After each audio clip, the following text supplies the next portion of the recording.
बाइकोताना पीरी मरुचिक पतिन सिंगदगी ngakthokpata natana atopa kanabasing खुदमुइना पांबी सिंगबु मरा हेना सथानबा अमसुंग फौ पांबी सिंगबु मसा हेना पोखनदुना फौथोक असुकी मतिक लहले मतम सांगना तीन ताहंदे हंजन हंजन हिदाक सजनबगी मथौ ताहंदे बायर्स के बाइकोता लौ बलौमी सिंगदा थाजोबग लोइनना हेना साउखत हल्ले अमसुंग लौमी सिंगदा अकीब अमत लहंदे बायर काउंसिल एक्टिविटी फौथाब सिंखक की ngakthongnaba semani amasung hidak asina napi makal खुदिमक मांगहन बंगमे सुमनतंगी फौहनख्रब नत्रगा लिंख्रब मतुंग नुमित Nipani दगिना 12 फौबगी मनुंगदा सिजनबिगदबने ख्वाइदगी साथीबा नापी मखल खुदिमक पुसु मांगहन बंगमे मरम असना खुलेंग नेपिगी चादिंग हंथहले लोइनना अदोंगी सेंथोक हेनगत हल्ले लौमी सिंगी दमक्तदी बायर्स काउंसिल एक्टिवना ख्वाइदगी फरब पांबैदि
खुरुमजरी SKTV न्यूज़ यंगमिरी पुनुपुद मणिपुर फाइल्स ता केट्रिमयुम प्रेमचंद तराम ओक्चरी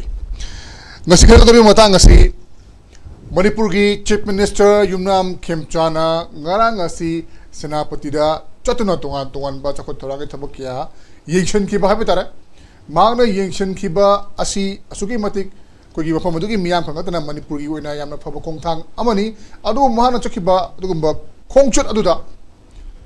करम करम वाफम सिंह मियाम द फोंदोकलमी मदुना मरम ओरकाना महाना फोंदोकलमी वाफम असिबु चीफ मिनिस्टर अमा ओइना फोंदोक पे याबा वाफमला हाइबा याबा वाफमला हाइबा असुगुंबा वाफम कयामा सोशल मीडिया दा तोंगान तोंगान बा मियाम तिन मरकता ngangnarakpa sangnarakpa backlash kayam lakpa haiba tare kwari maru oina ngangnaribasi number 1 da UNC ga kari karamba wari sing sanari bano maru oina UNC na ayamba thaudang laurakanda phajilluba kuki gi mioi singadu thadokpada achauba thaudang laukibagi damakta thagatkhiba naga myambu thagatkhiba madubu thagatpa lakpani habi wafam budi मांगनसु हाइबरी chief minister सु पुनुपदा अखोइना खंगे अदुमकपु close door दा करम वारी सानरी बनो करम करम थाजबसिंग पीनरी बनो करी करी हाइनरी बनो हाइबसि मियाम दा खंगदबा अनि सुबदा महांगना हलकपगी लंबीदा मियाम गा उनब मतमदा फोंदोलम वाफम सिंगी मनुंगदा अखोइ सु नखोइना फानिंगी बदुमाइना फानिंगी अदुबु फाब ngamdi हाइबगुमना helpless ओइबा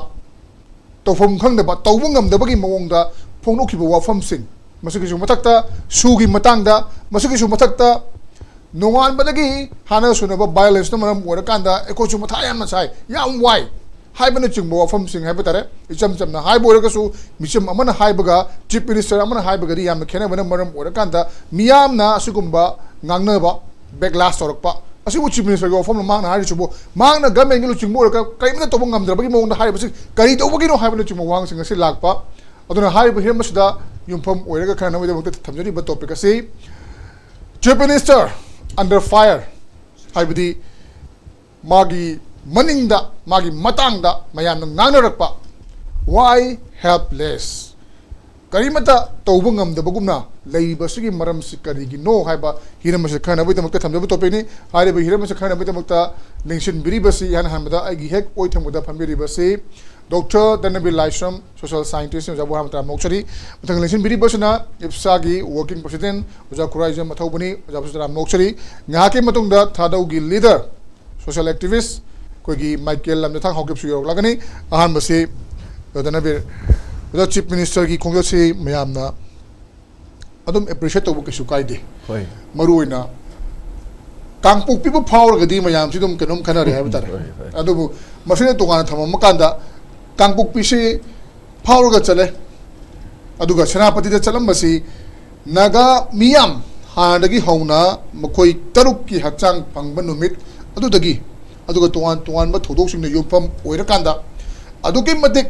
sentiment soga yamna nuaitana leiramba adu themba chotpagi mowong manbada khongchura si shinmani kari kari yanarami kari kari chakol khunang toromi CLP na baharam bara UNC ke yanai habara chungma mayam hainari khwadi maru ori basi lairiba manipuri phibam masida chief minister amana chatla kanda chakol thorang thobok yam yengchen ba habasi yamna phai habasi miyam hainari adubu mahanga chatpaduda close door da UNC ga meeting toramba aduga mahana pongdokla mawafam singasi taraga miyam ne hena pin da bagi mawong si hela paguma toba ojagi mi yeng ka maya thami ba Premchand maruina CM gi senapati khongchat se government na paikat pa project mayam yeng busi yoi ko maruina adegidi horticulture gi maruina alu potato farm gi kai gi yam yaoidana adugi government ki magi mailen officer sing ju lo yaure aduga farm toribo kholiyo mayam ju tana tikna bagi thorom su dum yawe ko aduga recruit multipurpose dam sadana ising pini maroina khungang kuntre pini ga haibu su yaure aduga mauda multipurpose skill training ama hangbo gi su yawi aduga trade and youth activity center sanabagi cabinet na khoi cabinet ta puthokani ga haibagi development gi port khara yaur matungda hujiki mayam na laibi susini khoina laisiko ada chief minister Khemchan na magi peace and development gi pot sikhra purga chapadong taweba aduda mana haisi peace thamna ba hona bam dithoi adubu peace is honari ngai da development ju seng yang jendraga di adugi ju mekat bangam da ba ahoba ma leigani habegi pot ne ba mamoda magi leri ba wakhalon china ada ya maroina mana santi porkane haisi khulai myam ji loi lokhalaga number 1 my objective se khulai myam ji loi lokhalaba adorgadi kamningai du leitradi santi lekani habigi mong neba ada mai ji khulai di loi painare naga ju pai maitei ju pai kuki ju pai khwaidi yamna kanana pai ge du ju khangi na direct haida mana du ko aduga khulai lokhat pane ade mathang dana mana praja jingji ga them bai je them bai ga dra natraga praja jinga wari utai sarga ingthau tapthau porna bai wakhal lak pasisu amromda akhoi gi leiriba ihauji ju hana de khoina ngalingai da di kuki militant khulai pai ba ngak tana tawbugi pot sida moi khaktang ji phajan punjalaga dum yani gaina khalambane ba ada hojik se mass involvement lerpagi khudam ju adum khar phange dana praja jingje yam ba yoksalakpa kholakpagi leibanina adumaina miyam ga wari sabadu ju darkar di woye na mana khanlaga tawbugi wafam ne aduda UNC gi jidi moina ju direct akhoi wari budi sanai aduga akhoi buju mitra mari thadok bi bedugi thagat pirame adubo wari di sabalo resu waro sinamadi leiki de na haina aduna karigino da starter of demand ji UNC na mari puthoi ji sulo thopa yaure adegidi maroina moi taru hatpagi sara pi buduma kan haire adegidi wifi gi chip to phau hai buju yawidena aduga nexak ki genji mafam lokthok pajine ba direct UNC na ngrang haise aduda si matang da di akhoi gi chief minister na mana su di akhoi gi union list leba poni ga haram budo ngasi budi ma sengtora khre su ji constitution provision na te yamroina executive arrangement tawraga legiba poni in order to bring national security and the internal disturbance check tawna baina ngasi budi sengdora khre ko aduga hek hairam gi potu the wang di saw na hangnei dana UNC namak su hangeba karigino su ji akhoi gi state subject na te na high music karigino gaina ma haipet angi dana aduna UNC gi maike dagi di moi gi starter of demand du gi matang da di yam phasana pakhum pibagi potu pidre aduga sagi taru hat pagi charak pibdu di magi version danu mo har sina ena era scenario du senge it's clear ko ena era sinabadu Manipur police na mateng di pangan gani adubu akoina yam achoba role major role du de lobo ya de haiba mako adu su phek ni aduga mana yam phasana thamiba madi ai isana direct masi khangnaba honajabada mi manga gi maming di phangrabane manga du publish tawrubadagi lot khre lot paduna ngasi di thibo wale haibane bako aluda hojik ta miyamna pamiba adagidi economic blockade ki kari tawraiba sigi yenguragadi tasengna halibadu kuki jo council na ju khoina tawbuni khotpani pendabadagi khotpadagi haibagi posu phongdokrena nongalaga kona mu pressure lebudi sengdokuduna amani adu oragadi mi duju list duju lere khangi haragadi khare na khumang choksin na tv khopiraga miyamna pamiba ain gi matungina tong thokpa dandi du pb dana tawragadi unc gi ju moju jam hena khoi akai kuki ge tas nan ge khoi ge mafang khudingi thingna ka chatpa yadabai mong du din natte dana ai atai group kharana yam phasana o khotori aduga o khoto budana tana moi gi demand du budi sengna khangaga yaringai di chief minister na athu motamda tawom thokudu tawbiu haibagi potu thambai wadane ba ada yam hena phattabadi oide aduga amutang amaga mu yengba yabasina lambida ngasage kampupi phawramni natra kampupi da sanga kholaga wayu tai sarmbagi potuju khara lei aduda mayamna pamesina akoigi kuki ji eta loina maki thabak thui myam je kuki militants ko kuki terrorist hagadra moina tawba de kuki myam gi tawthoriba potsi ju phajada basi sida eta akoigi lusing basi sideline ga tohlaga pura moi jina kai bok tawdabida atai for loi tohning bagi potu ne mayamna pamesino adumakti mu agency minister Premchand du jo heg yaba natte da maramdi he is the chief minister of all the people of Manipur neba magi community adu oda natana ba aduna amoiro magi visit se mana mafang khudinge adum changba yaba yadaba sum chatang tawbase ai saiba mai pandam do dialogue with the masses ko cso aduga khulai jing phagalaga santi purakane na khaliji amrom de yengba yarije ka hena pharak tahaliba kuki terrorist dudi hana dagi su home ministry na pai lakpanina to haju to ki buji aidana aduga adugi matang dadi akoi gi chief minister na khut thingju de sung amroiba ngamdramni na tawdrira natraga khangna dum tumin leirira haibagi wang dum di saung le in thamsa okay jathoba tangubigi line jimadi dum masi dum chapsokusin yare haiba utpaman bai batare aduga masigi line jimadi chief minister dum hanganda chapai mongda dum torok bai batare aduga khwadi maru wari basi ngasagi chief minister na phongdo amba wafam sigi manungda mayamna loin tanar ba ngaktani aikhoigi tampak tagi ai maitai ni na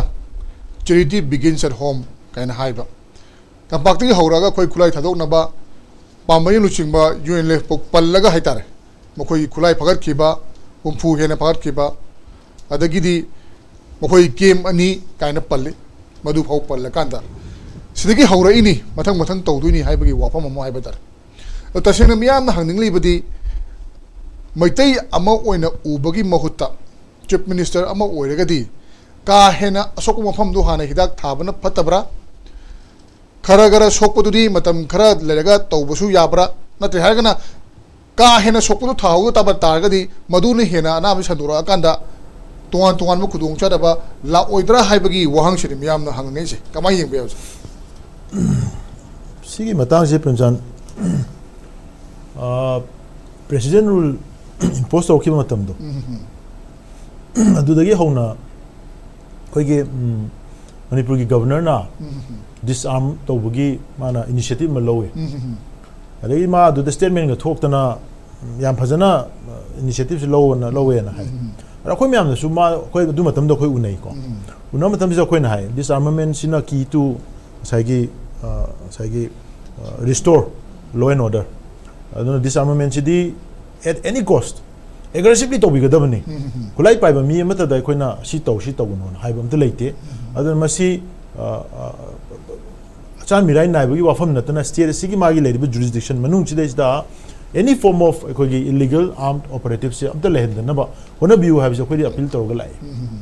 adu matam du da mangna ꯂꯧꯈꯤꯕ ꯏꯅꯤꯁꯤꯌꯦꯇꯤꯚꯁꯤ ꯇꯧꯔꯛ ꯃꯇꯝꯗ ꯑꯩꯈꯣꯏ ꯑꯌꯥꯝꯕ ꯈꯨꯠꯂꯥꯏ ꯃꯌꯥꯝ ꯑꯃ ꯑꯩꯈꯣꯏ ꯃꯔꯨꯑꯣꯏꯅ ꯑꯔꯥꯝꯕꯥꯏ ꯇꯦꯡꯒꯣꯜꯒꯤ ꯀꯔꯤꯒꯤ ꯚꯤꯂꯦꯖ ꯚꯣꯂunteersꯀꯤ ꯀꯔꯤꯒꯤ ꯃꯌꯥꯝ ꯑꯃꯗꯤ ꯑꯩꯈꯣꯏ ꯈꯨꯠꯂꯥꯏꯁꯤ ꯊꯤꯡꯒꯠꯇꯅ ꯍꯥꯏꯗꯤ ꯒꯚꯔꯟꯃꯦꯟꯠꯅ ꯂꯧꯔꯤꯕ ꯏꯅꯤꯁꯤꯌꯦꯇꯤꯚꯁꯤꯗ ꯃꯌꯥꯝꯅ ꯃꯗꯨ ꯄꯤꯁ ꯄꯨꯔꯛꯅꯅꯕꯅꯦꯅ ꯊꯥꯖꯕ ꯊꯝꯃꯀꯥꯟꯗ ꯃꯌꯥꯝꯁꯤꯅ ꯑꯗꯨꯒꯤ ꯔꯦꯁꯄꯣꯟꯁ ꯑꯃ ꯇꯧꯈꯤꯑꯕ ꯑꯗꯣ ꯍꯥꯏꯔꯤꯕ ꯄꯣꯠꯁꯤ ꯆꯤꯡꯂꯣꯝꯗꯗꯤ ꯃꯗꯨꯒꯤ ꯆꯞ ꯆꯥꯕ ꯑꯩꯈꯣꯏꯒꯤ ꯑꯦꯀꯥꯎꯟꯠꯁꯤ ꯑꯩꯈꯣꯏꯒꯤ ꯄꯥꯏꯞꯅ ꯁꯥꯕ ꯀꯩ ꯂꯣꯀꯦꯜ ꯀꯝꯄ꯭ꯂꯤꯠꯂꯤ ꯂꯣꯀꯦꯜ ꯀꯩꯅꯣ ꯈꯔ ꯇꯧꯔꯒ ꯑꯗꯨꯝ just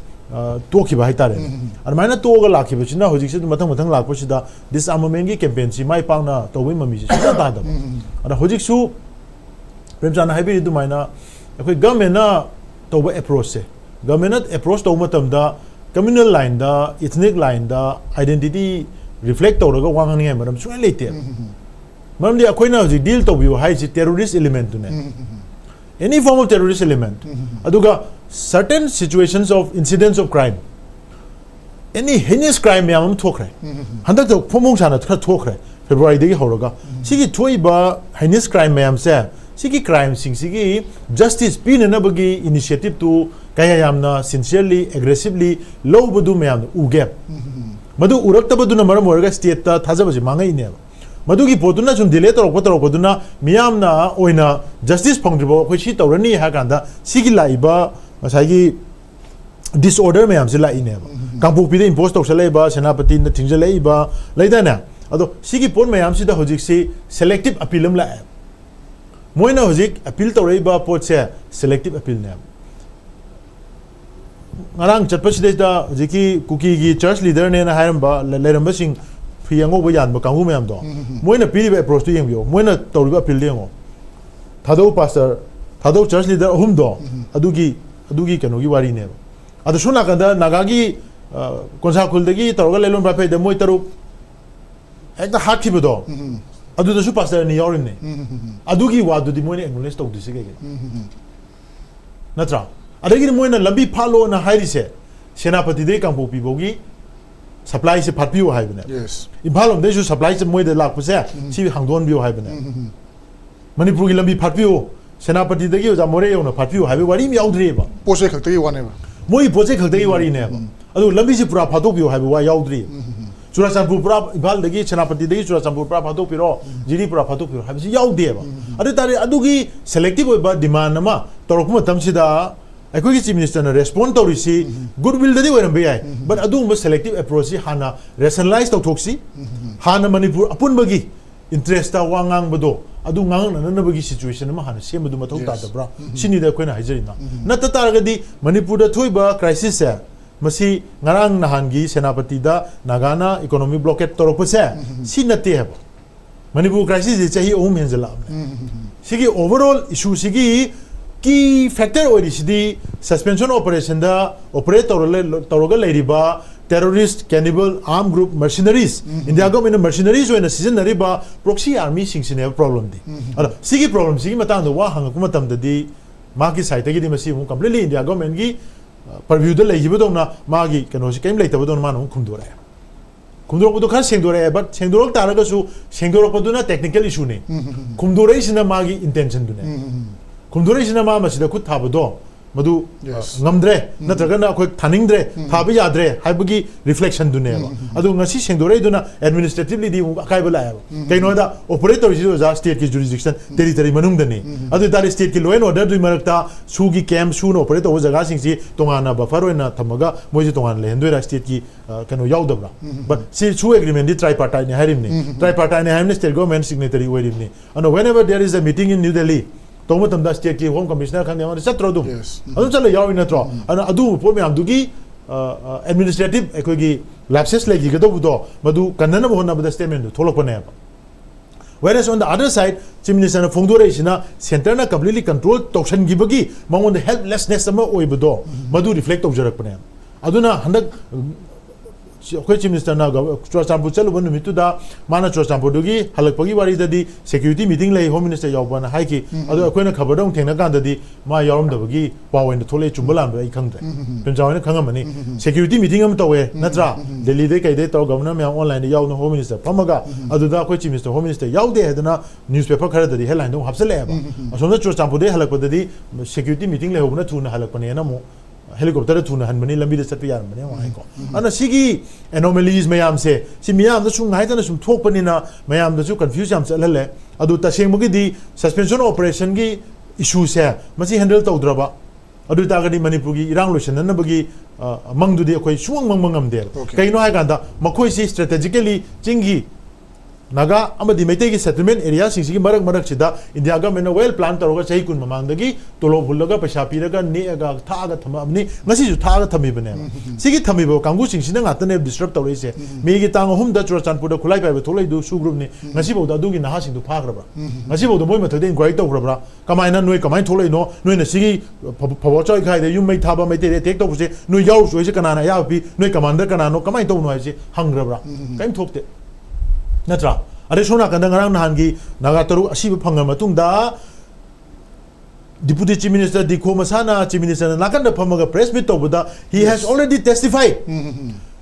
government gi deputy chief minister amana testify tawraba statement amada government act tawdri kaigino KNP pallabani KNP dugi kano do deputy chief do amana mai nupina oile re adu ta government chief minister yawra phaminda press meet ta thamgriba statement se madugi testimony si state na cognizance log do maram se kai gino aduna manung sidai da ekoi ki kai hatare nakai seng da por me am leibani na ekoi ki chief minister na haiba lambi sida chatla kanda mana casually mayam si unaramaga mana peace ki appeal to budu di to bum thokone ma chalbani na mayam thengnare unare tawre adu di yam phaibat aduna matter si resolve to budi ngamduri bra kangpokpi da ngasi laiba development mayam se churachanpur na acknowledge tawte more na acknowledge tawte tengnopol na acknowledge tawte adu ta gadi high poche kangpokpi matter si chumna khaki mogi economic amadi essential supplies ki hardship ama moine leire haidra moine haijin naraga naga taru hakki bagi moide laiba masigi pressures mayam se masidagi divert tawna ba aur masi suppress tawna bagi tongan ba tactically masi yam haising na moina sanarakpa drama amara haidra ekoi di admaina su uri bane ba ar masida ekoi gi honorable chief minister na chongchal laga masida mana result tawna bane na man attempt toru ba se magi one intention do yam sengam ba yai but asomdagi sanari pochidi mana urira udrira haibagi ekoi da chamam nabam di pohale na mai thamjari okay yam ninthi jana read to bama tangai fadaba lai haibani karam ba strategy de lai bagi haibase yamna thamoi sengna tanguloi ta ba puruk ningba orega su tungmangi kana sanction bagi tangai fadaba ma lai haibani adi moina ai da hajo ai si haibagi maram se keno da moina piba statement se moina tawreba mong se kangpopi kanguna aina chingdaba khale moina oja SOS column tawreba akoi da supply tale chain kilo du yore da ware na adugi statement tholokpada kachana ga singna thingbadagi kana usitana ngangi se si wara narba awana tar mi bagi wangang na teba wana siram dai oira kanda mi usirata wangang khidraba adu attitude ma reflect tawre ise moi si strategic male kasingna humanitarian crisis ma thokpadagi SOS ma call tawko man genuine SOS man da bai ta okay madam kel chief minister gi senapati gi khongchat haiba tare aina laksani se kangpokpi line awang thangba saruk simadi kasu thorokna khoi nuai taba thokpagi wafam sima leitaba dong torokpa adubu makhoi supply line tatpagi oram basai supply line du hana tang lakhijanu kaina khan boram basai adubu somna kangi kangpokpi thangba sai chimadi hana gum di manadre khadi handaraba male irangi thokpagi boiro lambi chapagi boiro aduga ani si maruina chuchampur amadi kangpokpi aduga tenopol side हाइरिबा side अहुम जे मानदबगी मरम जे करी ओइबा याबगे अदुगा अमना ngarang chief minister gi khongchana seda mayam hangnaba wahang singi manungda UNC ga close door da kari mi pham pangthokhi bage kari yanagi bage haiba ma mi taruk shikhi matang da kari afam leiri bage development lei bage plus chief minister na phonokhi ba wafam sing chief minister phonokhi ba wafam sing do jama ge tabi lam magani hai tare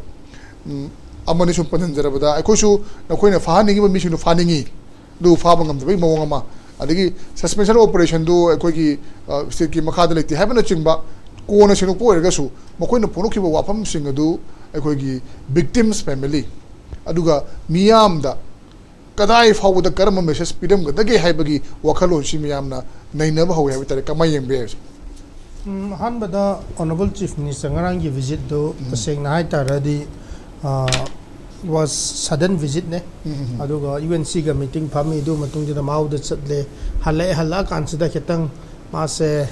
trip ओइदोना खितंग नुंगाइबा हाइतारे को मयाम सिंगसे उनुदुना अदु खरा नुंगाइ हौरे हाइतारे अदुबु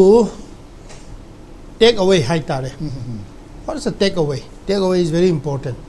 madi security yaubadi na magi di first visit to the tronglaubi gi rang thokpa matam ne yamna second visit si sida kaino gi matang sida naga gi myoi taruk si hibagi yamna peak matam ne ba now si sida kai to kai yengba yaba se egi meeting da di taseng na di nahangai di honorable deputy dikho ma yawe handak ki di yaudre tapau kuki gi village da hostages ta leiramba detention thamki ba mayam release to gi ba mayam interact ora kanjada kuki singa honorable deputy cm dikho yaudre adu kansa honorable magi son of the soil haitare mapu nemcha ki bian ma masamak yaudre ba nemcha ki bian has been disappearing for the last so many years so many months calling the officials in Delhi or virtual yamna busy oina lere ma masamag gi constituency masamag gi lamsida ma game function to bangam dre boji despite having a chief minister deputy CM office in Kampopi sida tasenga CM gi yengba chatpase few days before to champur chatla kansida cookie sing yamna mong ta daba mong jida kanna thingye ba whereas Kampopi the camp to the vida thingba muhut da moi se o ga kore bomb reception to raga adum le du su bai church leader simam sing se yinga tara di khoi na khangba ya ba se ta seng na di ho budagi khoi dum hai du ne Manipur se maroi na khoi na cookie oina thonjin ba cookie se kanara hai tara di khoi dum khangi du ne hojikiti mek seng na lakre ba Kampopi ki cookies Champur ki cookies More ki cookies cycle ki cookies Jiribam ki cookies tongan na masa gi decision adum lo raga chatka dora yes hanadi yamna unitedly SAUT adu ada haira me meite har ka da bane si to godo na da to godo bane haina tamthi na halet meite bu na ba ya roi haye THADOU bu Imphal chala di tamthi na media da troll to na condemn to na peace anything to do with peace yaram do podu ngarang na handagi moy na adum welcome to greba this is a good development amarom da ko they have eaten back their own words hana machin thiba mayam sing do amuka moy kaino da amuka hanjin greba sei sida taseng na hai tara di what prompted Kampopi to welcome honorable CM PREMCHAND kari gino hai tara at this point in time Manipur gi leingak natana kuki gi murderer terrorist mayam sing se safe to bi ningai leitre ba hojik su da leiri ba mayam sing se keno UPF ne kunmanga manung si sida masa gi jaga le ko masa gi jaga si sida they are the king CSO sim gani aduga Manipur administration gi makhada political representative oina MLA thagat kani mantri phangani ko adu tora kansida CSO sing du da nupi sing du vote pio hair de pi gani pesa pio hair de pi gani tholo duty toro has duty to gani they are under bondage maro ina si THADOU gi population sing se kuki gi suna namthaba mayam sing se democratically moi se voice ama tholak tringai phawdi Manipur da santi hala panga moiba na hojik si sida yengba yaba se vote ki matam da vote pi gani moyi su la loba gi family sing thagat ningai gi damak ta kan na ba gi damak ta thagat le vote chupti khre pesa khai gani mite hat kani khot kani naga hat kani khot ni no mai le gani maru le gani adu da loi na mak kotu nungtu ITLF adu da sing gi khudang da sin gani adu loi mak tora kansida tholo nupi mayam tholo army la e phage dore adu da criminals mayam phage haira di Imphal di murderer or criminal or crime to ba mi se mera pai bi thola kansa kanbadi udre banga si phawda whereas in the hills sugi lal hoba kambu singna kanam ta phaba yadaba do dudagi adum thotlaga adum leyeba so ta sengna di suspension of operation se Manipur administration da yauna na bagi damakta sigi agreement se fazana sizinara kanjida yawe Manipur administration si yaura kanjida Manipur thogai na bagi damakta leverage ama lowe ba adugi maram oiduna terrorist activities me pangthok taraba su moi di impunity ama phange hekta changba yade kemda haina adum phangye ba so sugi agreement se UNC na charter of agreement da puthor pase edi yam thagatli si fazana Manipur CSOs mayam singa su kanna chathaka do ne ba support pifam tho e ba su tatlo haibadi mi mayam to mainstream da thamo haibne da let them come back to mainstream like a civilian mo in leo haibne da su kathat pa haiba se adogi maram mo iduna su se yam thuna engagement to kro chahi 18 years su gre hin man khre sidi Manipur lo no nga poi mahut tu da Manipur is da irang ton na bagi da mak thokre hai bese noi ge engagement to kro hai bene da hoi amarom da di IM ga innocent IM ga to no bodi separate entity am oina sovereign taliba Manipur CSO Manipur gi insurgent group UN11 na negotiation bodi tonga leba adu phawbudi allegation di leite adu ga moi gi engagement se entity oina engage to whereas su gi di adu oina to khibane ba thodok yam nungai te ba se hanjan awaza thoba na so dum hai khre ngang gi si gi ba Assam rifle ani do nungai te adu moi gi phangga do ba oza thoba battalion de gi pesa su extra sha pi gani Manipur sarkar na su lakke no pi gani ko defense ministry su pi gani te na pi gani dum mathak da award su muk pi gina posthumous award muk phangani ba moi se line of action ne haidana ko duty da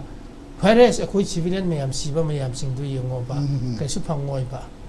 aduna takpadi adu army mayam jawan mayam siba mahut tu da sula hoba sing du NSNIM kappa anti India kappa adu da in the name of anti India te mayam sing se moi chalai to hi ba po du mai sing na thokre ba do gi mara mo du na ayo wa khan da di su se le ri paudi law and order se su pha ga loi ba so chief minister's statement saying that Su is not under the purview of the state government is totally misleading. That shows that he is not willing to resolve this crisis. Mana sigi phamse data rabasu mana responsibility ma lora kansida takki haina to toning daba pot na le maramdi suspension of operation haibese Manipur government represented by Home Commissioner and Asok Kumar na represent to kansida to hiba pot ne ba suspension of operation is an agreement. This is not a law.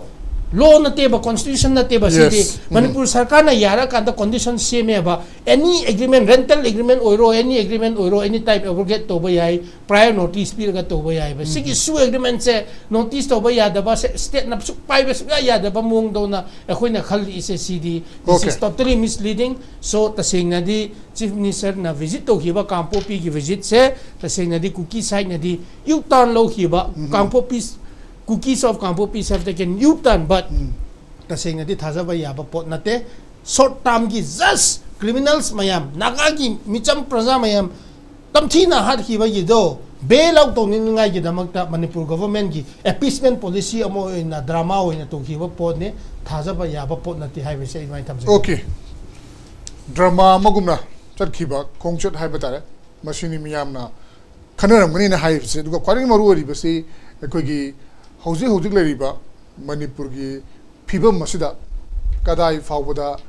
kuki gi mioi sina kari khali bage chuchampur na kari khali bage kangpupirom na kari khali bage tenopolom na kari khali bage ahum si manadra bra hai bagi wahang ama somna kana yara bra somna kan hai badi kangpirom da yari basne kari maram gi karamba agenda ama lei bage hai bagi wafam si ma to chief minister na suji state government gi makha da leite badona phongno ki wa phama tu ki matang na budi mahang na singdora khai ha betare gamengi ma ke digi adu makpu mahang na phongno lom wa phama tu na di hai ri ba su gi wa phama si gi matang da warishin prok na ba mahak hona ba ngam loi da bagi mami tara bra adu mo wa khalo na man leira bra hai badu miyam da chingna hal hai bane odana bir oja UNC gi matang si moi wari phajana saramani gyan tara tonga tonga demand men putali bri du demand sing atu da number 1 da yauri banga sai panjaki ba hai batare su abrogate to hai bat adu bu su abrogate to na yauri ba demand to riba demand na ko to riba mafam adu di ꯁꯨꯒꯤ ꯃꯇꯥꯡꯗ ꯀꯔꯤꯒꯨꯝꯕ ꯃꯈꯜ ꯑꯃꯠꯇꯒꯤ ꯑꯩꯈꯣꯏꯅ action ꯂꯧꯕ ꯌꯥꯗꯕ ꯈꯨꯠ ꯊꯥꯕ ꯌꯥꯗꯕꯒꯤ ꯃꯇꯥꯡꯗ ꯋꯥꯐꯝꯁꯤ ꯐꯣꯡꯗꯣꯛꯑꯕꯅꯤꯅ ꯀꯃꯥꯏꯅ ꯇꯧꯗꯅ ꯃꯤꯌꯥꯝꯅ ꯊꯥꯖꯒꯗꯣꯏꯅꯣ ꯇꯥꯜꯂꯤꯕ ꯗꯤꯃꯥꯟꯁꯤꯡꯁꯤ ꯑꯔꯦꯝꯕꯗ ꯇꯥꯔꯒꯗ꯭ꯔꯥ ꯍꯥꯏꯕꯒꯤ ꯋꯥꯐꯝ ꯑꯃ ꯊꯣꯔꯛꯄ ꯑꯗꯨꯒ ꯉꯁꯥꯏꯒꯤ ꯑꯩꯈꯣꯏꯒꯤ ꯀꯥꯡꯄꯣꯛꯄꯤꯗ ꯂꯩꯔꯤꯕ ꯀꯨꯀꯤ ꯆꯨꯔꯆꯥꯟꯄꯨꯔꯗ ꯂꯩꯔꯤꯕ ꯀꯨꯀꯤ ꯇꯦꯡꯅꯧꯄꯜꯗ ꯂꯩꯔꯤꯕ ꯀꯨꯀꯤ ꯍꯥꯏꯔꯤꯕ ꯗꯤꯁꯇ꯭ꯔꯤꯛ ꯑꯍꯨꯝꯁꯤꯒꯤ ꯀꯨꯀꯤꯁꯤꯡꯁꯤ ꯋꯥꯈꯜꯂꯣꯟꯁꯦ ꯃꯥꯟꯅꯗ꯭ꯔꯕ꯭ꯔꯥ ꯅꯠꯇ꯭ꯔꯒ ꯇꯣꯉꯥꯟ ꯇꯣꯉꯥꯟꯅ ꯒꯃꯦꯟꯅ ꯗꯤꯜ ꯇꯧꯔꯕ꯭ꯔꯥ ꯇꯣꯉꯥꯟ ꯇꯣꯉꯥꯟꯕ ꯃꯈꯣꯏꯒꯤ ꯑꯣꯏꯕ ꯋꯥꯐꯝꯁꯤꯡꯅ ꯌꯥꯅꯕ ꯄꯨꯔꯛꯑꯀꯥꯟꯗ ꯑꯗꯨ ꯑꯣꯏꯕ ꯇꯥꯔꯒꯗꯤ ꯆꯨꯔꯆꯥꯟꯄꯨꯔꯒꯤꯅ ꯀꯔꯝꯕ ꯋꯥꯐꯝꯗ ꯌꯥꯅꯕ ꯄꯨꯔꯛꯀꯗꯧꯔꯤꯕꯒꯦ ꯀꯔꯝꯕ ꯈꯨꯗꯣꯡꯆꯥꯕ ꯄꯤꯒꯗꯧꯔꯤꯕꯒꯦ ꯇꯦꯡꯅꯧꯄꯜꯒꯤꯅ ꯀꯔꯝꯕꯅꯣ ꯀꯥꯡꯄꯣꯛꯄꯤꯅ ꯀꯔꯝꯕꯅꯣ ꯍꯥꯏꯕꯁꯤ ꯇꯣꯈꯥꯏ ꯇꯣꯈꯥꯏꯕ ꯃꯤꯠꯌꯦꯡ ꯑꯃꯗ ꯌꯦꯡꯕ ꯍꯧꯔꯛꯄꯒꯤ ꯃꯃꯤ ꯑꯃ ꯇꯥꯔꯛꯄ ꯍꯥꯏꯇꯥꯔꯦ ꯀꯃꯥꯏꯅ ꯌꯦꯡꯕꯤꯕ ꯌꯥꯏ ꯑꯣꯖꯥ ꯑꯗꯨꯒꯤꯗꯤ ꯄ꯭ꯔꯦꯝꯆꯥꯟ ꯃꯥꯅ ꯑꯩꯈꯣꯏꯒꯤ ꯌꯨꯅꯤꯌꯟ ꯒꯚꯔꯟꯃꯦꯟꯠꯀꯤꯗꯤ ꯂꯣꯏ ꯊꯨꯒꯥꯏꯕꯒꯤ ꯆꯠꯅꯕꯤꯁꯤꯁꯨ ꯃꯣꯏ ꯌꯥꯝ ꯐꯖꯕ ꯁ꯭ꯇ꯭ꯔꯦꯇꯦꯖꯤꯅꯤꯗꯅꯀꯣ ꯀꯨꯀꯤ ꯃꯅꯨꯡꯗꯁꯨ ꯊꯨꯒꯥꯏꯔꯛꯈꯤꯅꯤ ꯍꯥꯟꯅꯔꯛꯄꯁꯨ ꯌꯥꯏ ꯍꯥꯏꯗꯤ ꯃꯩꯇꯩꯒ ꯀꯨꯀꯤ ꯑꯃꯨꯛ ꯇꯧꯔꯦ ꯅꯥꯒꯥꯒ ꯀꯨꯀꯤ ꯑꯃꯨꯛ ꯇꯧꯔꯦ ꯀꯨꯀꯤ ꯃꯁꯦꯟ ꯑꯃꯨꯛ ꯇꯧꯔꯛꯄꯁꯨ ꯌꯥꯏꯑꯕ ꯃꯔꯝꯗꯤ 93ꯒꯤ ꯅꯥꯒꯥ ꯀꯨꯀꯤ ꯀ꯭ꯂꯥꯁꯇꯨ ꯀꯣꯟꯅ ꯆꯨꯔꯆꯥꯟꯄꯨꯔꯗꯗꯤ ꯄꯥꯏꯇꯦꯒ ꯀꯨꯀꯤꯒ ꯄꯨꯔꯥ ꯑꯃꯨꯛ ꯇꯧꯅꯩꯗꯨꯅꯦꯕ ꯑꯗꯨ ꯊꯥꯖꯕ꯭ꯔꯣ ꯑꯗꯨꯃꯥꯏꯅ ꯇꯧꯔꯛꯀꯅꯦꯕ ꯁꯤꯒꯤ ꯒꯦꯝ ꯄ꯭ꯂꯥꯟꯁꯤꯗꯤ ꯏꯟꯗꯤꯌꯥꯒꯤ ꯈ꯭ꯋꯥꯏꯗꯒꯤ ꯍꯩꯁꯤꯡꯅ ꯐꯖꯅ ꯇꯧꯔꯕ ꯄꯣꯠ ꯑꯃꯅꯤ ꯑꯗ ꯁꯨꯒꯤ ꯃꯇꯥꯡꯗ ꯈꯟꯅꯕ ꯀꯥꯟꯗ ꯑꯩꯈꯣꯏꯅ ꯁꯨꯁꯤ ꯂꯧꯊꯣꯛꯄ ꯂꯧꯊꯣꯛꯇꯕ ꯑꯦꯕ꯭ꯔꯣꯒꯦꯠꯇ ꯑꯣꯏꯅ ꯃꯤꯌꯥꯝꯅ ꯂꯥꯎꯔꯛꯏꯁꯤꯁꯨ ꯌꯥꯝ ꯀꯨꯏꯔꯦ ꯑꯗꯨꯒ ꯁ꯭ꯇꯦꯠ ꯑꯦꯁꯦꯝꯕ꯭ꯂꯤꯅꯁꯨ ꯔꯤꯖꯣꯜꯨꯁꯟ ꯂꯧꯈ꯭ꯔꯕꯅꯦ ꯁꯦꯟꯇꯔꯗꯁꯨ ꯄꯤꯈ꯭ꯔꯕꯅꯦ ꯁꯦꯟꯇꯔꯅꯁꯨ ꯀꯔꯤꯒꯨꯝꯕ ꯔꯦꯁꯄꯣꯟꯁ ꯇꯧꯗꯦ ꯑꯗꯨꯒ ꯂꯧꯁꯨ ꯂꯧꯊꯣꯛꯇꯦꯗꯅ ꯑꯗꯨ ꯂꯧꯊꯣꯛꯑꯣꯏ ꯍꯥꯏꯕꯒꯤ ꯃꯔꯝꯗꯤ ꯀꯩꯅꯣꯗ ꯁꯨꯁꯤ ꯂꯩꯈꯤꯕꯁꯤ ꯃꯥꯅ ꯌꯨꯅꯤꯌꯟ ꯒꯚꯔꯟꯃꯦꯟꯠꯀꯤ ꯊꯑꯣꯏꯅ ꯌꯥꯝ ꯆꯥꯎꯕ ꯄ꯭ꯂꯥꯟ ꯑꯃ ꯇꯧꯔꯒ ꯁ꯭ꯇ꯭ꯔꯦꯇꯦꯖꯤꯀꯦꯂꯤ ꯇꯧꯔꯤꯅꯦꯕ ꯑꯗꯨꯅ ꯑꯩꯈꯣꯏꯅ ꯑꯟꯑꯣꯐꯤꯁꯤꯌꯦꯜ ꯑꯩꯈꯣꯏꯒꯤ ꯕꯇꯥꯂꯤꯌꯟ ꯍꯥꯡꯕꯒꯨꯝꯅꯤ ꯍꯥꯏꯁꯦ 2,200 ꯍꯥꯏꯁే ꯕꯇꯥꯂꯤꯌꯟ ꯑꯆꯧꯕ 2 ꯂꯩꯕꯒꯨꯝꯅꯦꯕ ꯑꯗꯨ ꯄꯩꯁꯥ ꯄꯤꯔꯤꯅꯤ ꯑꯗꯒꯤꯗꯤ ꯃꯊꯪ ꯃꯣꯏꯅ ꯍꯦꯛ ꯑꯩꯈꯣꯏꯅ ꯄ꯭ꯔꯣꯛꯁꯤ ꯋꯥꯔꯅꯤꯒ ꯍꯥꯏꯔꯤꯁꯤꯁꯨ ꯄ꯭ꯔꯣꯛꯁꯤ ꯑꯥꯔꯃꯤ ꯑꯣꯏꯅ ꯁꯤꯖꯤꯟꯅꯕ ꯍꯥꯏꯁꯦ ꯉꯁꯥꯏꯒꯤ ꯑꯦꯅꯤ ꯍꯣꯝ ꯃꯤꯅꯤꯁꯇ꯭ꯔꯤꯒꯤ ꯃꯈꯥꯗ ꯂꯩꯕ ꯄꯦꯔꯥꯃꯤꯂꯤꯇꯔꯤ ꯐꯣꯔꯁ ꯑꯃꯅ ꯄꯦꯇ꯭ꯔꯣꯟ ꯑꯣꯏꯗꯣꯏꯅꯦꯕ ꯋꯥꯠꯏꯕ ꯗꯔꯀꯥꯔ ꯂꯩꯕ ꯂꯣꯏ ꯄꯤꯔꯝꯗꯣꯏꯅꯦꯕ ꯑꯗꯣ ꯁꯥꯡꯈ꯭ꯔꯕ 2018 ꯉꯁꯤ ꯐꯥꯎꯕ ꯇꯤꯡꯉꯤꯕ ꯄꯩꯁꯥ ꯃꯌꯥꯝꯁꯤ ꯌꯥꯝꯈ꯭ꯔꯦꯕ ꯑꯗꯣ ꯀꯔꯤꯒꯤꯅꯣ without any benefit government of ꯏꯟꯗꯤꯌꯥꯅ ꯌꯨꯅꯤꯌꯟ ꯒꯚꯔꯟꯃꯦꯟꯠꯅ ꯃꯁꯤ ꯍꯦꯛꯇ ꯆꯨꯝꯅ ꯇꯧꯔꯝꯃꯣꯏꯕ ꯑꯗꯣ ꯂꯨꯔꯤꯁꯤ ꯁ꯭ꯋꯥꯏꯁꯤꯗ ꯉꯁꯥꯏꯒꯤ ꯑꯩꯈꯣꯏꯅ ꯇꯁꯦꯡꯅ ꯁꯨ ꯂꯩꯔꯁꯨ ꯃꯥꯏ ꯁꯨꯗꯨ ꯂꯩꯕ ꯃꯇꯝꯗ ꯃꯥꯏ ꯄ꯭ꯔꯦꯝꯕꯜꯗ ꯃꯅꯤꯄꯨꯔꯒꯤ ꯏꯟꯇꯤꯒ꯭ꯔꯤꯇꯤꯒꯤ ꯄꯣꯠ ꯌꯥꯎꯔꯤ ꯅꯠꯇ꯭ꯔꯥ ꯑꯗꯨ ꯗꯤꯃꯥꯟꯅ ꯁꯦꯄꯔꯦꯠꯀꯤ ꯑꯗꯨꯝ ꯇꯧ ꯂꯩ ꯑꯗꯨꯒ ꯇꯁꯦꯡꯅ ꯃꯣꯅꯤꯇꯔ ꯇꯧꯅꯕ ꯀꯥꯡꯕꯨꯁꯨ ꯂꯩꯔꯤꯅꯤ ꯑꯗꯩ ꯃꯣꯏꯗ ꯌꯥꯎꯔꯤꯕ ꯍꯣꯜ ꯗꯤꯁ ꯑꯦꯒ꯭ꯔꯤꯃꯦꯟꯠꯁꯤꯗ ꯌꯥꯎꯔꯤꯕ ꯄꯣꯠ ꯃꯌꯥꯝꯗꯨ ꯆꯍꯤ ꯁꯥꯡꯈ꯭ꯔꯕ ꯆꯍꯤ 10 ꯇꯧꯗꯨꯅ ꯂꯥꯛꯑꯕꯅꯦꯕ ꯑꯗꯩ ꯑꯗꯨꯒꯤ ꯃꯊꯛꯇ ꯑꯃꯨꯛ ꯔꯤꯚ꯭ꯌꯨ ꯃꯤꯇꯤꯡ ꯑꯅ ꯍꯦꯛ ꯀꯦꯅꯣ UPFꯀ ꯄꯨꯜꯂꯒ ꯍꯣꯝ ꯃꯤꯅꯤꯁꯇ꯭ꯔꯤꯅ ꯇꯧꯕ ꯃꯇꯝꯗꯨꯗꯁꯨ ꯉꯥꯏꯍꯥꯛ ꯂꯩꯇꯅ ꯑꯗꯨꯝ ꯌꯥꯝ ꯐꯖꯕ ꯄꯣꯠ ꯄꯨꯊꯣꯛꯈ꯭ꯔꯦꯕ ꯂꯥꯁ ꯃꯣꯏꯒꯤ ꯁꯦꯀ꯭ꯌꯨꯔꯤꯇꯤ ꯔꯤꯚ꯭ꯌꯨ ꯃꯤꯇꯤꯡꯗ ꯍꯥꯏꯈꯤꯕꯗꯨ ꯂꯣꯏꯔꯦ ꯀꯩꯅꯣꯗꯨꯗ ꯑꯗꯨ ꯈꯛꯇꯪ ꯇꯧꯕꯗ ꯁꯥꯟꯇꯤꯗꯤ ꯑꯗꯨꯝ ꯂꯥꯛꯑꯅꯤꯗꯅ ꯍꯥꯏꯋꯦ ꯊꯥꯗꯣꯛꯄ ꯌꯥꯎꯔꯤ ꯑꯗꯒꯤ ꯚꯥꯏꯑꯣꯂꯦꯟꯠ ꯑꯦꯛꯇꯤꯚꯤꯇꯤꯁ ꯇꯧꯗꯕ ꯌꯥꯎꯔꯤ ꯑꯗꯩ ꯃꯣꯏ ꯃꯔꯛꯇ ꯐꯣꯔꯦꯅꯔꯁ ꯌꯥꯎꯔꯝꯃꯗꯤ ꯗꯤꯛꯇꯦꯛ ꯇꯧꯕꯒꯤ ꯄꯣꯠ ꯐꯥꯎ ꯌꯥꯎꯔꯤ ꯑꯗꯩ ꯈꯨꯠꯂꯥꯏ ꯄꯤꯁꯟꯕꯒꯤ ꯌꯥꯎꯔꯤ ꯑꯗꯒꯤ ꯃꯣꯏꯒꯤ ꯗꯤꯖꯥꯏꯅꯦꯇꯦꯠ ꯀꯦꯝ ꯍꯣꯡꯕꯒꯤ ꯌꯥꯎꯔꯤ ꯂꯣꯏꯅꯃꯛꯁꯤ ꯍꯟꯖꯟ ꯁꯦꯀ꯭ꯌꯨꯔꯤꯇꯤ ꯔꯤꯚ꯭ꯌꯨ ꯇꯧꯔꯒ ꯂꯩꯕꯁꯤꯗ ꯁꯦꯀ꯭ꯌꯨꯔꯤꯇꯤ ꯔꯤꯚ꯭ꯌꯨ ꯇꯧꯕꯗ ꯌꯥꯎꯈꯤꯕ ꯄꯣꯠꯁꯤꯡꯗꯨ ꯌꯨꯅꯤꯌꯟ ꯒꯚꯔꯟꯃꯦꯟꯠꯅ ꯀꯔꯤꯝꯁꯨ ꯇꯧꯗꯦ ꯑꯗꯨꯒ ꯁ꯭ꯇꯦꯠ ꯒꯚꯔꯟꯃꯦꯟꯠꯅꯁꯨ ꯇꯛꯇꯦꯕ ꯁꯤꯗ ꯁ꯭ꯇꯦꯠ ꯒꯚꯔꯟꯃꯦꯟꯠꯀꯤ ꯈ꯭ꯋꯥꯏ ꯂꯥꯜꯂꯤꯁꯦ ꯇꯛꯇꯕꯁꯦ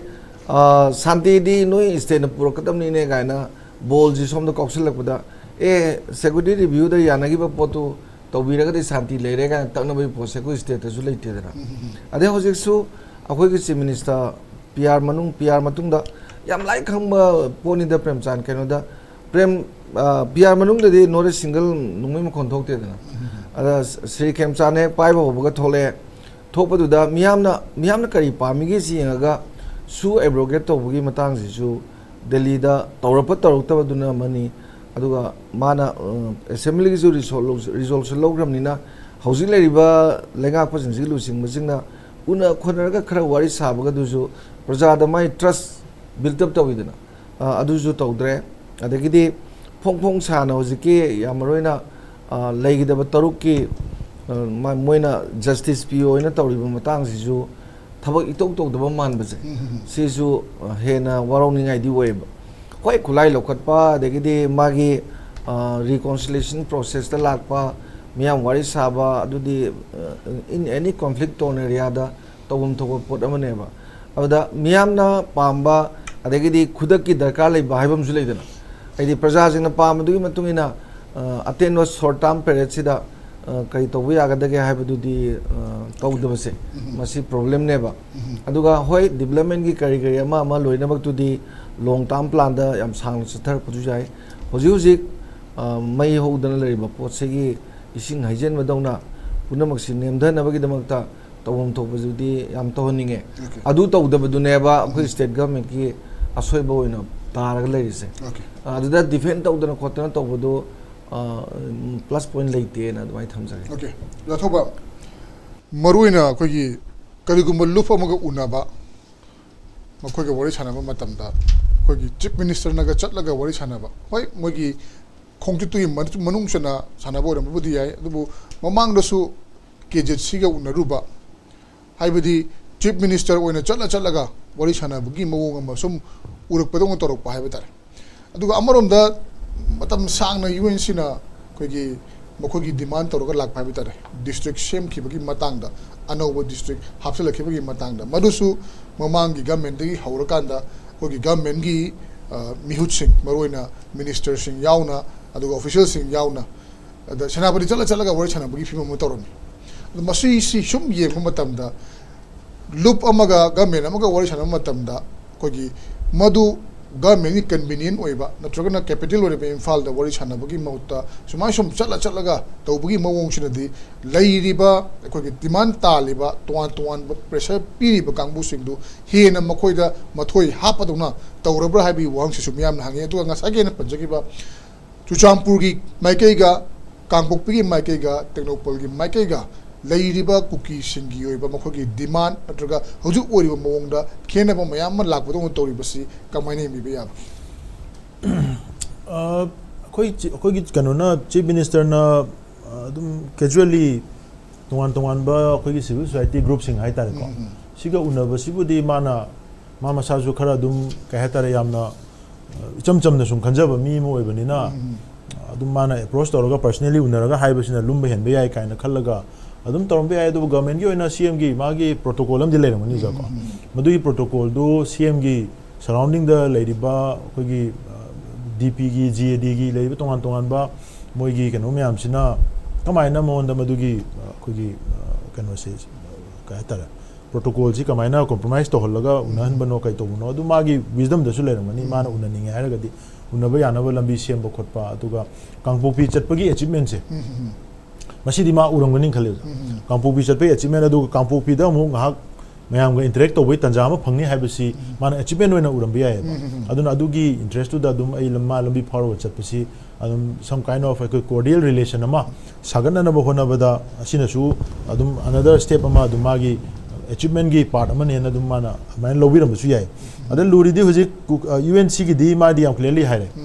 हाइरे पोची माना चीफ मिनिस्टर ने सुमाइना अखोइदा सी हाइरगसु अखोइना दी मदु अखोइगी लेयो पोची यारोयना यूएनसी की हुजिक पोजीशन याम लुई माने ममांग दा मोइना 14 hostages की मतंग द लोग डिसीजन जी मैम ना मिसअंडरस्टैंडिंग हो बे आय देगे मा बे बट सर्टेन कनो खरे लेखि डिसकंटेंटमेंट खरे याम चाउना लेखरे अन होजिकती ऑलरेडी यूएनसी की साइड की याम क्लियर कट 4 point डिमांड अमा गवर्नमेंट दा प्रेस तोर लेखरबनिना सिगी पोची यूएनसी ना मरम हदि अहोंबा कइम लाक्तना डिमांड मरी सिदा कहे तारे डेवलपमेंट कइम लाक्तना मोइना कॉम्प्रोमाइज तौननबगी मोइदा मैंडेट से आई लेरमदों मानदे अदना मोइदा कन्विंस तौबसी आई चट हंदक्ति आई चटकदौ मानद्रे ममदि ममांगदा खुथीबम यावथोख्रमनिना आई मदुम इनबदा चटलरोय सिमा अनि सुबदा अखोइगी कुकी डोमिनेटेड एरियाज हाइगद्रा सिगी एरिया सी ममांगददी अखोइ चुराचानपुर से समवेयर अखोइगी मरोइना पाइटे जोमी की चिनाव मयाम सिगा पुन्ना मोइ कोऑर्डिनेटेड ओइना थबक तौरिंगे मतमदो अदुददी मोइ चुराचानपुर सिसु मोइना डोमिनेटेड एरिया मोइना मोइ लौरमे अदुबो होजिकती मरोइना चुराचानपुर की मेन एरिया अखोई बाजार की पोर्शन लेरिबा जगह में आमसिदी अखोई जोमी पाइटेना डोमिनेट तौबा एरिया ओबा दे मनुंग संजन खरगना सोमदा फरजोल सिना उ मार कांगुनो ओइग्रे आ मनुंग संजन खरगा कोई सिंगात मनुंग बेयांग सोमदे सि चंजंग रिसे सोमददी मु सिमते करि करा दि आया मन जोमी रोंगी ओइबा अदुगा कुकी की पोर्शन सिना सराउंडिंग सोना कंदे चखिबदा अखोई तोरबुंग की मखा खिदंग हाइजन में स्वाई मते खरा सिगा अरे सोम मनुंग लोमदा कुगारोंगी खिदंग हाइदो खरगा मु स्वाइस देसदा पॉकेट खरखरा सोना कंगी करी साइकोट की को साइकोट की पोर्शन ब्लॉक मचे अमगा स्वाइसिन नतना मोइगी कनो से लेती अदुना चुराचांदपुर की मेन टाउन एरिया सिदी जोमी सिंग डोमिनेटेड एरिया ओइबनिना जोमी की ओइनदी they don't want to associated anymore with this Kuki people हाइबसिन याम क्लियरली हाइरखरबनी मसी हाइराबनिना चुराचांदपुर दा मोइगी डोमिनेंस लेती लेत्रबनिना अदुने नहानसु मोइना सिगी मतेक दुदा मी यांकै चाम होइदुगा खर तौदिया दबा मधु KNFC जर्मन होय दे पाउलेलियन होइना हानदगी लोइरगा नेगा थममी खर थादोंबा याय अदु तौरगा सु सोमना कंदा खोगी चीफ मिनिस्टर ना मैम चलगा इवेंट तौखि मत nobody can not disturb anything अदु मतुंग द मोय कैमता वासु हाइबसु गमदे मसु गमदे अदुगा कांपोपिदा हजि कोटुना इंजन लगा तौरई बा पोट मैम सिदा कुकी इनपिना तौरि पोट मैम सिदा चुराचांदपुर की कांगुना रेसिप्रोकेट तौबगी ममिसु कैम ताद्रे अदुना मसी कुकी अमदी जोमी अनि की मरक्ता लाइबा अदगी मार तोंगाना चटकिबा सिना मरम हानबद जोखोय जाखोय दुम हाइनै को अतोपा जोमी की चिनाव सिंगना मार की चिनाव सिंगना यावसन की बसिदी तंपाक लोमदा थोखरिबा थौदोक सिदेसदा मोयगिसु कोलेटरल डैमेजेस याम यावग्रे मदु यावगिबा दुदगी सौनिंगबगी पेंदबदगी मोयना मितैदा बेली रोम दा हाइरमनि मितैदा तायरे मितैदा सौनिंगिबा पोखिबसिना मदुदु कुकी की सुप्रीमेसिस्ट कांगबु सेपरेटिस्ट एजेंडा पु कांगुना मदु कैपिटलाइज तोरगा मोयना टूल्स इन सिनरगा मोयना मसी कैंपेन चथरमने अदु लोंग रन ला कांददी मितै सिंगी कय हतारे तसेंग ना अखोइना खल्लिबा उरिबा मयामदो मोइजु खंगिमनिना अदु पोतो रियलाइज तोरा कांददी लोंग रन दा कुकी गा पुला तौमतमदा मोइजु चोचांपुदा मु हिंगबंग मोय हाइबगी मोइदा सेंस अमा लाकपसिना मोय तोंगान तोंगाना मार्गी तोंगान करे जोमी तोंगान करे और पाइते तोंगान लामनिना हजि कुकी की पॉकेट से हंदा होबा अदुना हजि कुकी की से तसेंग हाइजगे गवर्नमेंट तसेंग इशू से लोशन जे हाइ तारगदी कुकी की ग्रुप आर्म ग्रुप सिंग से मसीदंग हाना कंटेंट तौरबा को अदगिदी यूपीएफ के नोगी दलेबा सु ग्रुप की कांगु से कंटेंट तौरबा वंस अदु तौगी तारगदी थोलकदोरेबा खुलाई पाइबा खरदुदी स्टेट की सिक्योरिटी फोर्सेस में आमसिना सबड्यू तौरगा दुम लोशन बेयानेबा अदुबु तौखरगदी कॉमन पीपल सिंगी सेन वॉइसेस में आम थोलकने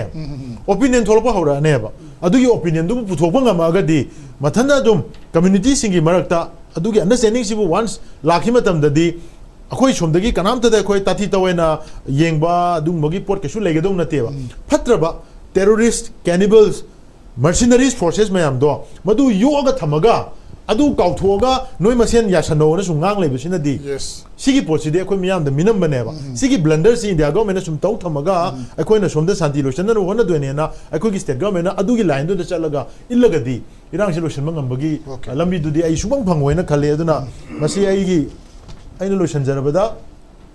ममांगदा केनो की स्पोक्स पर्सन साइलेंट हाउकिप ना नॉर्थ ईस्ट लाइव तपीब इंटरव्यू दं ताबियो माना हाइबसी मणिपुर की रांग लोशन न होनबदा सिविल सोसाइटी की लेवल दा वरी सारग लोशन गदब नते मसिदी एसओओ ग्रुप का इंडिया गवर्नमेंट की मथकता मरमरकता वरी सा लोशन गदब नि हाइबसे दे हैव ऑलरेडी एक्नॉलेज सिगी तौग्रिबा एक्नॉलेजमेंट से मसि इंडिया गवर्नमेंट दी मदु एक्नॉलेज तौनिंग दे मणिपुर गवर्नमेंट सु मसि मखाता ना परस्यू तौरगा सिगी लाइन सिदा अप्रोच तौर लोशन न होनदबनिना आई स्वाइदा तौरिसिदी जस्ट कोई फायर फाइटिंग नांग नाके कोई डैमेज कंट्रोल इनिशिएटिव नहीं है नहीं देता माइलोग जाए ओके अरोई बजे जमा सी जुशामपुर सुंगारे कोई माइती कनो पाइती वगैरह मार वगैरह जोमी वगैरह लेरिबो मैम सिंग से लोइनमा खोजिक से सेग्रीगेट तौथो कान है बता कनाबुनो यामना इरांग हौनिंगिबा कनाबुनो इजलगा चटलिबा कनानो यामना मई चूरिबा से खंगदि खंगबनी अयामना अखोई बो खंगसिनदी गवर्नमेंट की इंटेलिजेंस गवर्नमेंट की लेरु कांगुजिंगा लोइनमा खंगंगा लेरबनी मसी खंगना लेहौरिबा पोकेट लेहौरिबा इरांग हवलिबा इंजलिबा तोगलिबु सिंगदु आइडेंटिफाई तौरकांदा मखोगी मथक्ता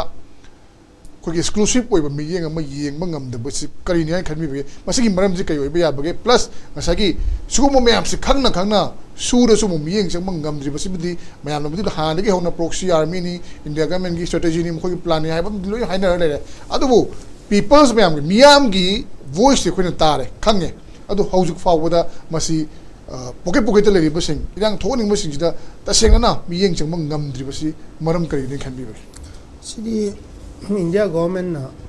स्पाइना थोकनी है डिजाइन तौबनीना मोगी ओन डिजाइन ने वसिदे हाइबदी होइनसु अहानबदा मणिपुर सॉरी इंडिया गवर्नमेंट का एंगेज तौनरा कांसिदा फैसिलिटेट तौबियु सीएसओ लेवल सिदा थादोगा मरोइना मैते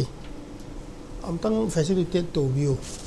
अदुगा सस्पेंशन ऑफ ऑपरेशन सिदा एग्रीमेंट सिदा THADOU maroina human rights violation se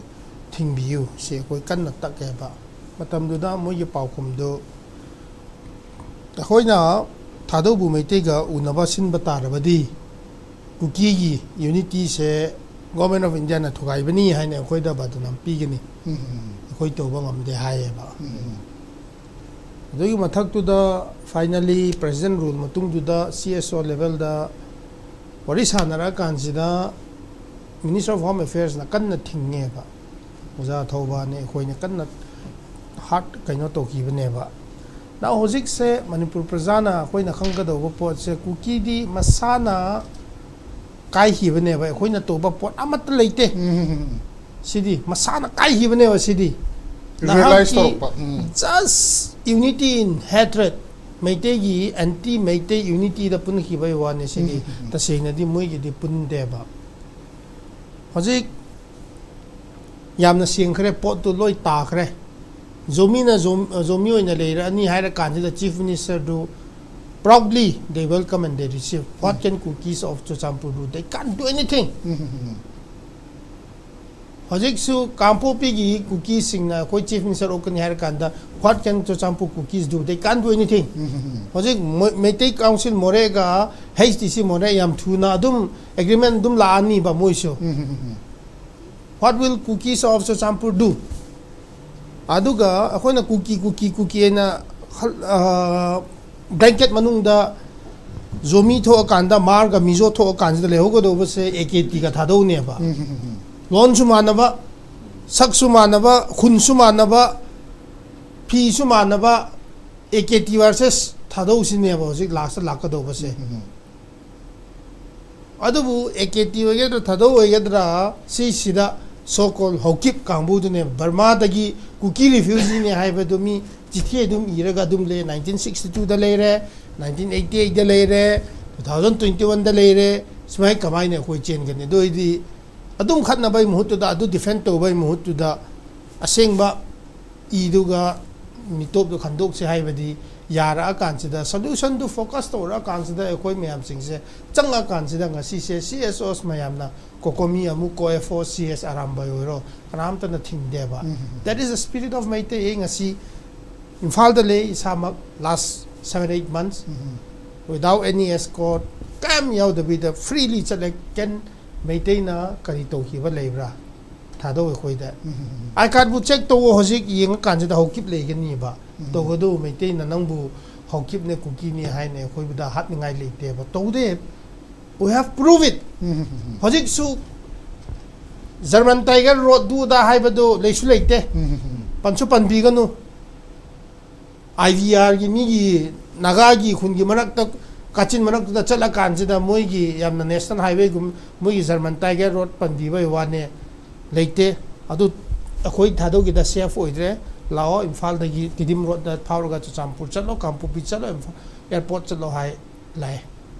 THADOU gi da makti kanam su kasu haidre ba hojik ti yes now zomi su hai roi mar su hai roi to godu hojik hetang formalize to godu ba khara wadli ba adu government of India na to bining de ba facilitate to bining de ba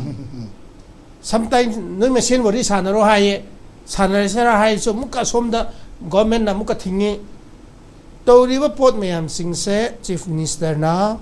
khangna okay when the zomis of Chochampur accepted him kaidobi cookie mayam sing se cookie da dum thom biraga legitimize dum to ngai pawadi he doesn't know what cookie he is dealing with he is so insensitive misidentification masan adum to ra kan cookie adum legitimize to ra kan jida akhoi Manipur da chawkhol loi Manipur da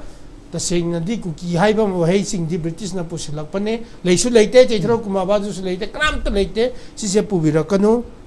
masa gi ming da deal to biu okay sigi compartmentalization moi gi se hana da gi dum leikhra ba pot ne ba si se meeting na to bot sunate THADOU na to bo sunate masana to gi ba pot ne ba na han wai da gi ho ba da gi khoi na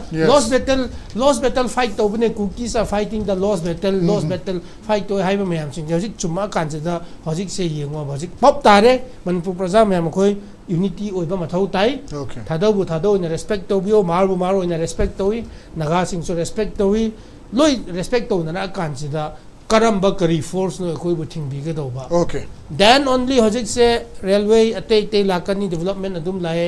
ILP budi le do tar so we have a collective responsibility from outsiders while empowering the indigenous population si mayam singi in a 21st century modern world to go do mayam le mo marak sida kukina foreigner illegal immigrants adum kiba se kari you know sineba this is the problem adu moina accept to dungai pau ya dungai pau budi yaroi as a THADOU machine labor taraba su thidok se kasu kaide status amanda thamdo ki se because the issue of illegal immigrants se adum labor mohut to the adum machine khoi dum yanaba purak se adu mi top du khando ki se manipur kan se adum nungai na le se hai bagi message se hanadi meitei khatang ki responsibility do na leiba Yes. meitei na so du hek hai di meitei na chingi lampam ba gi se hai na dum sandok hi ba this type of misleading and wrong narrative that has been nurturing to the hills people for the last so many years for their personal wealth creation and political benefit simayam sing si andu to ba mathau tai ba 8 man tam jage Okay. Hojik le riba Manipur ki people masida tongan ba furup sing masana ko gi realize torokpa in the sense han lagi hona ko gi job bugera paiti bugera mar bugera moko gi tongan masak laijaba moko gi furup tongan laijaba adu may lakhiba mayam adu thokriba irang aduna wakal tana hodaba amadi somna kanda belly dagi sumaina ko gi tormung thokriba uchampur dagi thokriba thorokna maram morakana belly dagi sumyam ni irang haure violence story havena chungmusda pulap oina ukiba adugumba thawong khara thodok khara namaram orakanda kogi maitai versus kuki amadi kuki makhada leriba tribes in loina mak konsulubagi mawongda lakhibana matam khara confusion stage amda leramagasu haujuti loina mak realize tore masa gi identity du khanjara kanda kogi sagi oiba jogi oiba lejai kogi magi oiba lejai paiti oiba lejai haibena chingmusing asi thoraga leireba mikup matam masida lengak na khajitang hena kupthani yingbiraga thorang khara pakhat pirabadi dum hana gumna lakpa yana bagi lambi si yamna nakna leirabani adubu masida miyeng changning da bagi mawong ma uribasi karamba india lenga ki anauba strategy amamuk leiri bagi hai bagi wahang asida nga sigunadi the Manipur files si haramasi matanga sulu sejage asi thoramasida penli singa saga bidam thar phone upchari masudi nga sigi the Manipur files haramasi thoromsi karam to we have the khori pipi ngasi gundi kamai thunjari khurumjari